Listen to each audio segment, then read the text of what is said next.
dengan ibu-ibu yang cantik-cantik loh. Kayak boleh perkenalkan ibu, ibu siapa namanya? Saya Brigita Indah. Saya satunya? Saya Kartika. Oke, salam kenal ibu. Nah, di sini kita akan membahas kelompok yang mungkin asing terdengar di telinga umat ibu, karena sebelumnya kan belum pernah ada terdengar. Nah, kelompok ini namanya kelompok emosi. Sebenarnya itu apa sih emosi ini? Emosi itu sebuah spiritualitas membaca kitab suci yang anggotanya itu diajar untuk setiap hari membaca kitab suci, lalu berulang-ulang dibaca, berulang-ulang dibaca, lalu direnungkan dengan membuat jurnal harian. Oh, jadi di emosi ini umat anggotanya diajak untuk belajar spiritual. Gitu. Terus dari hasil ini dia menulis jurnal dari hasil belajarnya mereka. Nah, coba kita lihat ini ada jurnal. Apakah betul Bu jurnalnya seperti ini?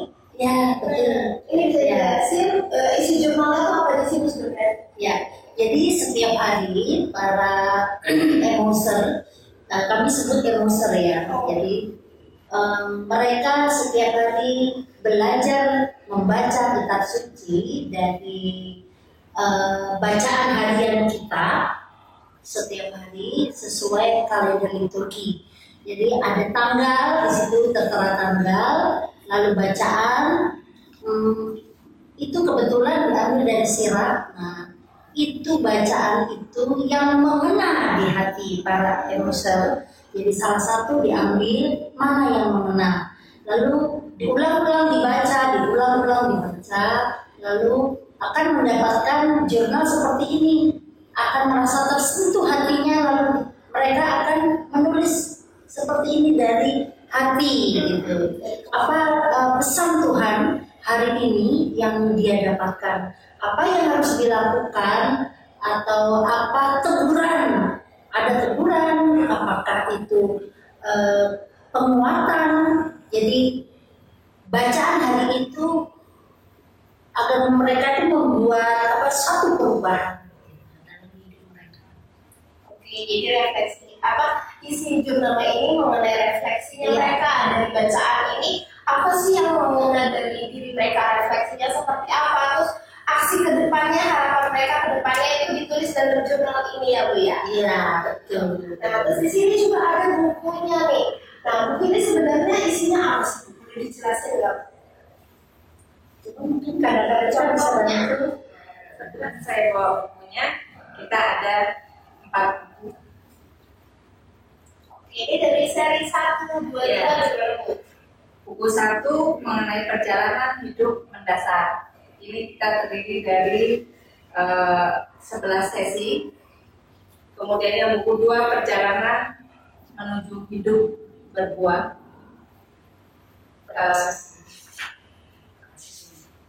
11 sesi. Buku ketiga perjalanan menuju hidup terfokus.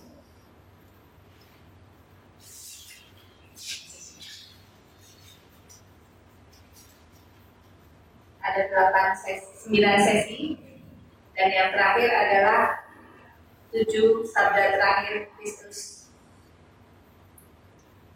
yang terdiri dari 7 sesi. Ya, jadi kita totalnya ada 37 sesi. Oke, jadi dari buku-buku ini emosernya diajak untuk belajar secara spiritual dari berbagai sesi. Nah, di sini kan kita udah kenal dulu ada emoser, terus belajarnya apa saja. Nah, sebenarnya kapan sih emosi itu terbentuk? Sejarahnya gimana sih? sejarahnya sih panjang ya Mbak. Jadi sekitar tahun yang lalu, itu di bulan Juli, tepatnya sekitar tanggal 21 Juli. Waktu itu saya mendapatkan WhatsApp dari rumah, minta bahwa untuk di follow up gitu. Lalu saya juga sempat kaget karena sebenarnya jujur saja bahwa kerinduan saya EJ itu ada di Gregorius itu sudah 4 tahun yang lalu sebelum pandemi ya, karena ya mungkin situasi yang belum tepat, mungkin saat ini sudah tepat gitu ya. Jadi pada tanggal 21 Juni itu Romo Wahyu WA saya untuk follow up ke EJ Center. Lalu hari itu juga, saat itu juga, lalu saya follow up ke EJ Center dan dari EJ Center memberikan saya permintaan beberapa, yaitu surat-surat izin begitu, izin bahwa akan ada pembelajaran EJ Center di sini. Ada beberapa surat, 3 surat. Dan waktu itu sebenarnya masih pandemi 2023 di bulan Juni itu. Sampai tanda tangannya pun Romo waktu itu saya digital. Jadi saya kirim ke Romo kirim ke saya lagi, saya kirim ke EJ Center. Waktu surat-surat hanya 2 hari. Lalu EJ Center minta untuk sosialisasi pada kami, pada Romo rekan. Lalu 3 teman saya waktu itu ada Ibu Susi, ya, terus Elda dan saya serta Bu Helena, ada 4 kalau nggak salah. Nah, kami sosialisasi bagaimana EJ itu syaratnya apa saja dan harus seperti apa gitu, mencari untuk anggotanya itu seperti apa gitu. Oh, kayak anggota. Iya, jadi supaya mereka pun mau belajar gitu ya, belajar mendalami di EJ ini. Kalau nggak salah waktu hanya 1 minggu kami sosialisasi ke umat Santo Gregorius Agung, dan waktu itu sangat luar biasa tanggapan umat. Jadi memang EJ ini menjawab kerinduan umat Santo Gregorius Agung. Hanya 1 minggu mendapatkan sekitar 35 orang, iya 35 orang untuk mereka mau belajar di EJ. Oke. Nah, saya itu kan tadi udah mulai mereka untuk EJ itu aktifnya di bulan Juni. Nah, sebenarnya sampai sekarang itu anggota EJ itu udah berapa sih? Apakah ada perangkatan atau kelompok itu untuk sistemnya itu seperti apa? Ya. Bisa banyak ini data kita. Untuk angkatan pertama kemarin kita ada 35 peserta ya. Kebetulan saya salah satu lulusan angkatan pertama, dan kita sudah mulai jalan angkatan yang kedua, sudah hampir mau selesai buku 1. Jumlahnya kemarin kita nambah jadi 53 peserta.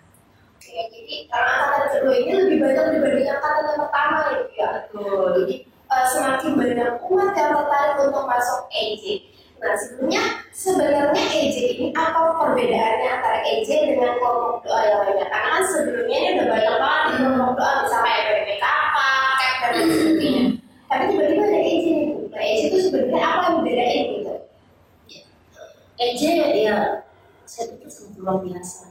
Jadi umat diajar untuk belajar kitab suci, untuk setia belajar setiap hari dari hari pertama, kedua sampai 37 pertemuan. Jadi secara mendasar mereka diajar untuk bagaimana merasakan hadirat Tuhan itu lewat bacaan-bacaan kitab suci. Karena nafas dari iman kita adalah kitab suci.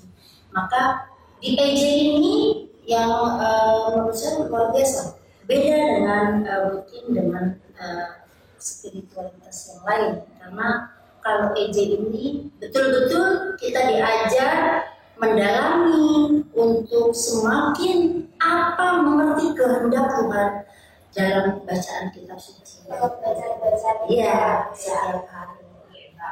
Terus untuk belajarnya sendiri, apakah si emoser ini belajar dengan sendiri atau dia berkelompok, atau emang ada semacam pendampingan di dalam proyek itu gimana? Kita ada yang namanya fasilitator. Oh, jadi ada yang pendampingan ya, ini ada sendiri ya. Fasilitator itu biasanya diambil dari peserta yang sudah punya sertifikat. Jadi kita kalau sudah lulus, kita punya sertifikat, kita berhak jadi fasilitator. Oh, jadi semacam kayak angkatan pertama, jadi fasilitator angkatan kedua.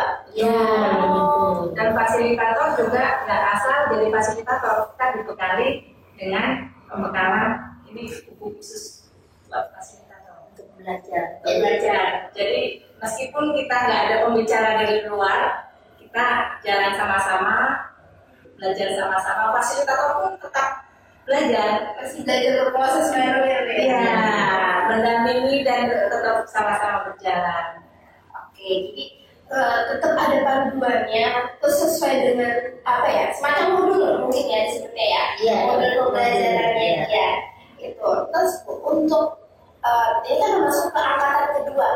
Nah, untuk masuk ke angkatan ketiga itu apakah ada syarat untuk umat nih yang mau masuk nih?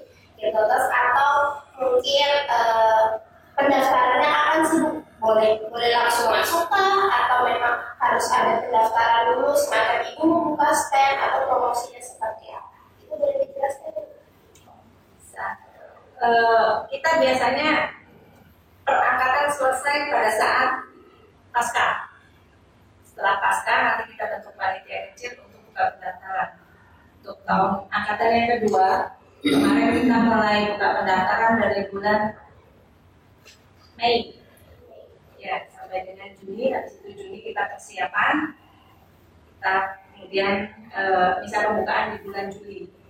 Kita serempak se-Indonesia bisa pembukaan dan mulai sesi 1, buku 1 itu biasanya di bulan Juli. Serentak Bulan Juli se-Indonesia. Jadi ini enggak yang per paroki jalannya, tapi emang udah di apa ya? Udah ditentukan oleh senternya tadi ya, kayak udah ada emosi senternya ya, ini center. Oke. Saya mau tahu untuk kegiatan-kegiatan di EJ itu apakah cuma hanya membaca kah, atau menulis jurnal kah, atau ada kegiatan lainnya? Ini misalkan Bu, ada foto ini nih, nah ini fotonya pas kapan Bu? Foto ini. Oh, ini pas misa pembukaan. Ya, kebetulan ini di gereja Santa Maria Tangerang. Karena dalam 3 tahun ini kita masih bergabung di sana. Jadi setiap paroki yang akan membuka EJ itu harus menginduk dulu selama 3 tahun. Jadi nanti di sana itu kita tahu bahwa satu buku misalnya kami selesai ini ya, nanti kami akan gathering, jadi pertemuan. Nah nanti dalam setahun 2 tahun kami berlatih di sana. Nanti setelah itu kami akan mandiri. Oh jadi belum dilepas dengan sendirinya dia. Ya. Dia memang harus masih belajar sama paroki yang terdekat dulu mungkin gitu ya. Terus boleh di kegiatan selanjutnya. Nah ini ada Romo siapa sih Bu? Ini Romo Andi dari HSNTB. Oh Romo Andi dari HSNTB. Ini kegiatannya di sana juga Bu ya? Iya. Pembekalan fasilitator. Jadi setiap kami akan masuk di angkatan berikut gitu, kami harus belajar dulu. Yang menjadi fasilitator itu harus belajar dulu. Nah disinilah kami harus belajar bagaimana trik-trik untuk membawakan setiap sesi itu seperti apa. Lalu melihat para peserta misalnya ada yang pendiam kah, apakah ada yang bawel gitu. Jadi trik-triknya itu seperti apa gitu fasilitator sudah dibekali. Oh jadi udah terbiasa ya. Terus ada kegiatan lagi. Nah ini beda lagi bukan di sana, ini di mana? Masih di sana. Oh masih di sana. Ini masih di sana. Oh Jadi semua fas ini perdekatan atau belum? Enggak. Nah ini Cuma ya, karena kamu masih hidup kan, jadi masih bersama-sama. Oh, sama-sama. Iya. Oke, ini Nah, ini catat ya. Potret angkatan pertama. wah, Tahunnya. ini tahun 2024 ya. Iya. Oke, jadi banyak banget ya untuk kegiatannya. Nah, ini untuk kegiatan per kelompok. Oh, ini kegiatan rutin Iya. ya. Hanya 1 minggu 1 kali. Pertemuannya satu minggu. Satu kali per kelompok. Jadi tidak sendiri-sendiri gitu. Ya. Ini banyak kelompok. Nah, Kelompok 6, sesi 7. iya. Terus yang itu Dua. 2. Ya, ini banyak kegiatannya ya, kelompoknya juga udah beragam nih. Nah, berarti acara EJ ini atau kegiatan EJ ini nggak cuma membaca doang, tapi banyak kegiatan lainnya biar menyenangkan. Iya, iya. Dan sukacita di situ ya. Ya. Bagaimana seperti apa ya? Kami itu diajar bagaimana ketika murid-murid Tuhan Yesus akan berjalan menuju Emmaus. Mereka berkobar-kobar hati. Nah, sama ini spiritualitasnya dari situ. Jadi kami itu diajak untuk kami semakin mencintai Tuhan, mencintai firman Tuhan, itu berkobar-kobar setiap hari.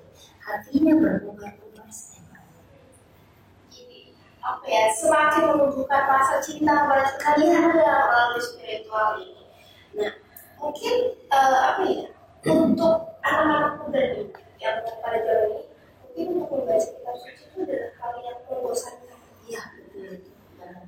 Mungkin masa baca kitab suci bosen nih, gitu kan? Apakah ada trik khusus Bu di EJ ini untuk apa ya, membaca kitab suci itu bukan adalah sesuatu hal yang membosankan, tapi menyenangkan gitu loh. Apakah ada triknya? Ada ya. Nanti kita di angkatan ketiga, mungkin kita akan membuka untuk kaum muda. Jadi kami juga rindu ya kaum muda itu mengenal kitab suci. Padahal kitab suci itu sangat menyenangkan banget. Seperti apa ya? Ketika kita punya suatu masalah, wah jawabannya ada di situ. Jadi kami pun di angkatan ketiga nanti kami akan mencoba membuka untuk kelas aja. Ini nanti dibedakan mungkin ya Bu ya. Ya, aktivasinya juga disesuaikan dengan pesan. Tapi Mbak Nanda bisa. Mas Rian juga boleh masuk ya. Sudah dididik orang. Nanti teman-teman ini gabung Bu. Ya, Bisa dari satu kelas biar lebih ketemu chemistry. Nanti kita belajar bareng gitu ya dari situ. Nah, kemudian promosi EJ itu apa ya? Apa yang menyenangkan dari EJ atau apa yang itu pengen sampaikan mungkin untuk umat untuk masuk ke EJ? Nah, ini Pesan-pesannya gitu. ini yang pas yang ini yang apa merasa bahwa bagaimana dia sangat bertumbuh di EJ. Boleh cerita dong Kak. Di EJ itu sangat menyenangkan. Bukan hanya tadi kalau Kak Indah membaca kitab suci, kalau saya melihatnya dari sisi lain. Justru banyak ngobrol, banyak curhat. Jadi banyak temannya. Iya. Kita dalam satu kelompok sudah bukan teman lagi, tapi jadi saudara. Segala apa yang kita rasakan, maaf aja jika kita ada selek sama siapa, kita bisa ngapain di situ. Bahkan ada tuh masalah keluarga dia tidak cerita sama anaknya, istrinya atau suaminya, tumpahnya di EJ. Dan kita punya komit apa yang kita lihat di situ tidak boleh keluar kemana. Makanya kalau kita di satu kelompok sudah ya sudah melebihi dari keluarga lah, sudah saling tahu sama tahu. Itu kelebihan EJ. Wah, jadi apa ya? Gak ada yang rasa dipendam mungkin. Betul. EJ itu jadi tempat buat mencurahkan apa sih yang keresahan selama ini mungkin gitu ya. Terus apa ada pengalaman lainnya gitu Bu yang benar ada rasa lagi? Banyak kalau diceritain sama besoknya selesai. Banyak yang nanti pada saat angkatan ketiga mereka. Jadi untuk umat atau teman-teman yang akan bergabung dengan penasaran nih EJ itu seperti apa atau ingin lebih mengenal Yesus melalui bacaan-bacaan kitab suci tidak terlalu spiritualnya, boleh gabung dengan EJ, nanti bisa menghubungi dengan ibu-ibu yang cantik ini nih. Nah, nanti belajarnya sama ibu juga. Kayak biar apa ya, keresahan yang dirasakan selama ini bisa ditumpahkan ke situ, nggak ada yang dipendam lagi. Terima kasih Ibu sudah datang ke tempat ini. Ya, nanti jangan bosan-bosan lagi ya Bu ya. Oke, nanti kita cerita-cerita lagi tentang EJ. Oke, untuk teman-teman, ya jangan lupa saksikan podcast Gregorius Agung nanti dengan episode-episode yang lebih beragam lagi, nggak cuma tentang EJ tapi kita juga akan